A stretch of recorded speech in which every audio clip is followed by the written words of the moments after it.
Resuming debate, the member for Nunavut. Koyanami Uqaqtittiji, Bill C-10 is a reproduction of Bill C-77, which was originally tabled in the last Parliament.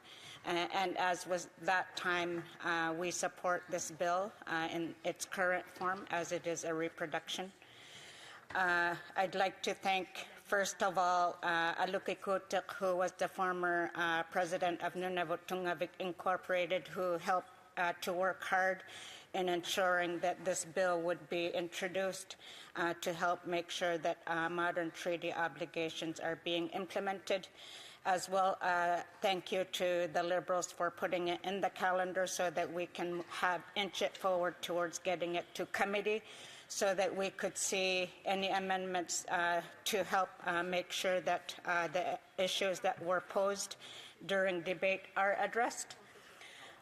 Bill C-10 is a bill that's been in the works for more than 20 years. Indigenous modern treaty partners have been working towards this. They've sought independent oversight and accountability mechanisms of the federal government on modern treaty implementation. There are some reasons that we support this bill. First of all, it is a safeguard. Secondly, it will help ensure accountability, it puts Canada in line with the United Nations Declaration on the Rights of Indigenous Peoples. Indigenous peoples have been partners in the creation of this bill, and it advances reconciliation and self-determination. I think that helping to realize the full potential of modern treaties is an important foundation of this bill. Just to briefly explain what I mean about why it's a safeguard for Indigenous modern treaty partners, it helps to implement specific modern treaty obligations. Canada currently is implementing 27 modern treaties. Of these 27 modern treaties, 6 include only a comprehensive land claim settlement agreement.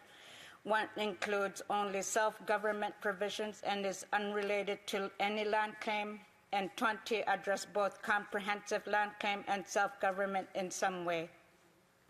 The first modern treaty was signed in 1975, the James Bay and Northern Quebec Agreement.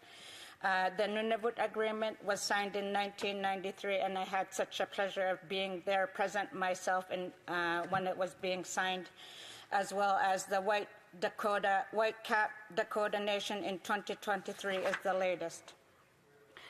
The way that accountability will be seen if this bill is implemented is that it will ensure federal government meets its treaty obligations.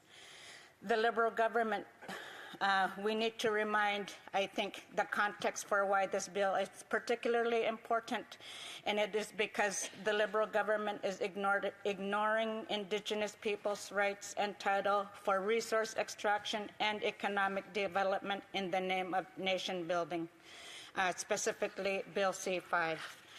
Modern treaties are a constitutionally entrenched commitment between the Crown and Indigenous partners to build true nation-to-nation, Inuit Crown and government-to-government relationships. Establishing the Commissioner brings Canada in line with the United Nations Declaration on the Rights of Indigenous Peoples, honoring commitments and advancing reconciliation with Indigenous peoples. An independent commissioner with audit and reporting powers could hold government departments to account and overcome long-standing inertia in treaty implementation. As I've said earlier, this bill was created in consultation with Indigenous modern treaty partners. Indeed, they did ask for this legislation. When Bill C-77 was originally tabled, there had been engagement with over 130 Indigenous groups, including Indigenous modern treaty partners, Indigenous groups negotiating modern treaties, self-government agreement holders, national Indigenous organizations, provincial and territorial governments. I met with the Land Claim Coalition agreement previously, as well as others, and there was overwhelming support for the passage of this bill. Bill C-10 advances reconciliation and self-determination through oversight and accountability of federal government. Modern treaties create stability and predictability over rights, lands, and interests. For example, with the Nunavut Agreement, the signing of the Nunavut Agreement included the creation of the Nunavut Impact Review Board, a strengthened role for hunters and trappers, and for the important signing off of a draft Nunavut land use plan. The modern treaty, this bill will help to realize full potential of modern treaties and self-government arrangements. Currently, there are about 1.8 million people that self-identify as Indigenous in the 2021 census, representing about 5% of the population.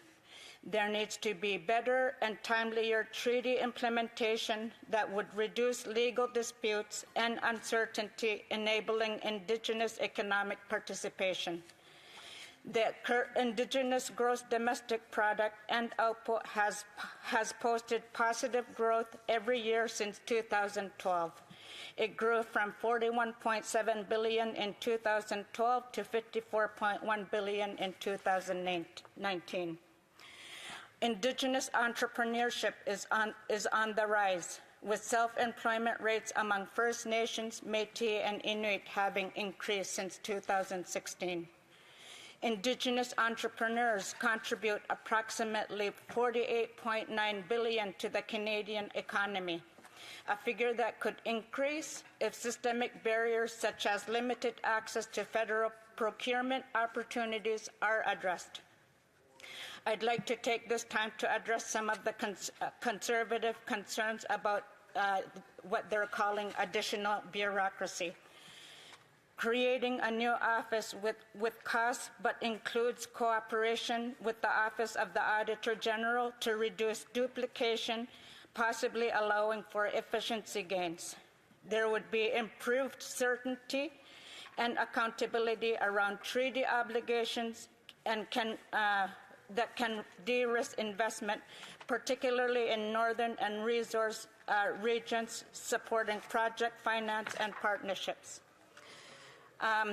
As a reminder, Bill C-5 created new bureaucracy, 2 new offices, yet the Conservatives supported Bill C-5 and to have it expedited, and for them to call into question whether this bill is appropriate because it creates a commissioner position that needs to ensure that treaty obligations are being met is a serious concern that we must address and can be addressed at committee stage.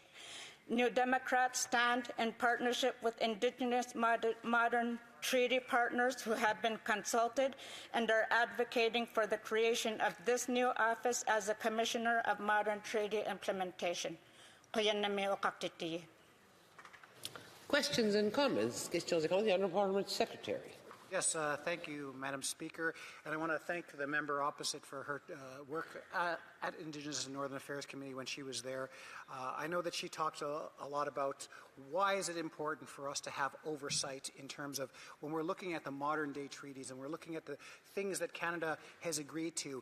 And when I've been speaking with some of the stakeholders who've really been pushing for this, they say, well, we really need that accountability on, and we really need for people to ensure that we're moving forward on implementing the treaty promises they make. And the member opposite talked a little about the economic outputs of ensuring that Indigenous people are part of the growth that's happening in Canada. And I'm wondering if the member opposite, and I know that she's in Budget 2025, there were some significant items that were in her riding of Nunavut, and I'm wondering if she could talk about how Indigenous people in her riding or across Canada are being a big part of the economic growth of this country.